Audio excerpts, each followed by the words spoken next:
স্বাগত জানাই আমার চ্যানেলে।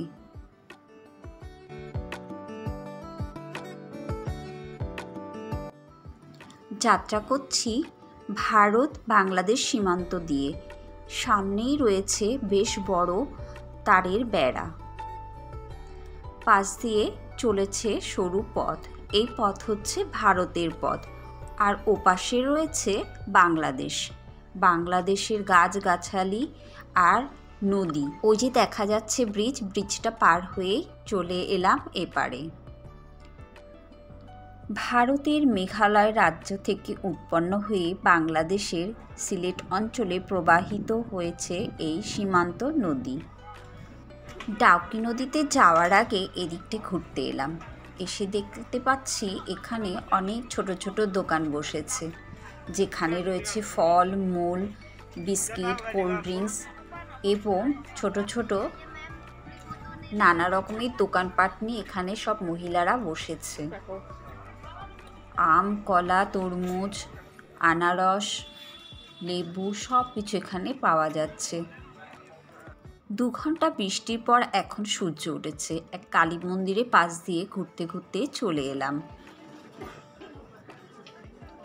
খুব সুন্দর লাগছে এখান থেকে দেখতে। একদিকে বাংলাদেশ, আরেকদিকে ভারতবর্ষ, মাঝখানে রয়েছে ডাউকি নদী। ভারতের মেঘালয় রাজ্যে পশ্চিম জয়ন্তিয়া পাহাড়ের তলদেশে অবস্থিত এই ছোট্ট শহর ডাউকির মধ্য দিয়েই প্রবাহিত হয়েছে এই নদী। এবার বোটিং করতে শুরু করলাম। খুব সুন্দর লাগছে। জলটা অতটাও পরিষ্কার লাগছে না, কারণ 2 ঘন্টা বৃষ্টির পর এবার বোটিং করতে আমরা শুরু করেছি। এই যে জায়গাটা রয়েছে, এখানে খুব যখন ঝড় বৃষ্টি হয় তখন নৌকা মাঝিরা ওখানে দাঁড়িয়ে যায়। অসাম লাগছে না জায়গাটা?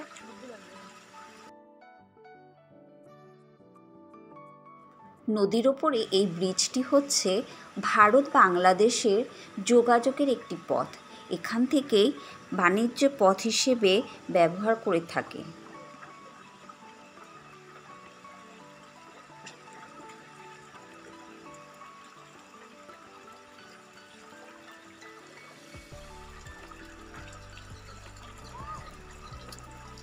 খুব সুন্দর লাগছে।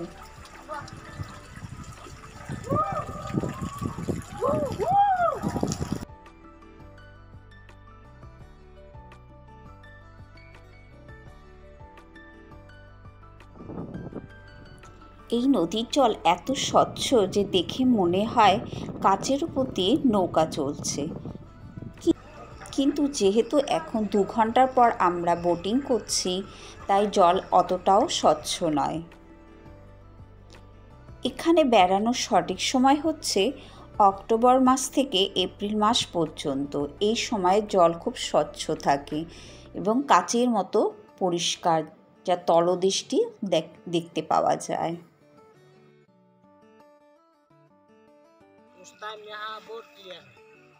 लेकिन अभी बारिश के टाइम কালার চেঞ্জ হবে। টুপুস টুপুস করছে মাছগুলো। इधर इधर सिवाय इलिश नहीं है। পাপাই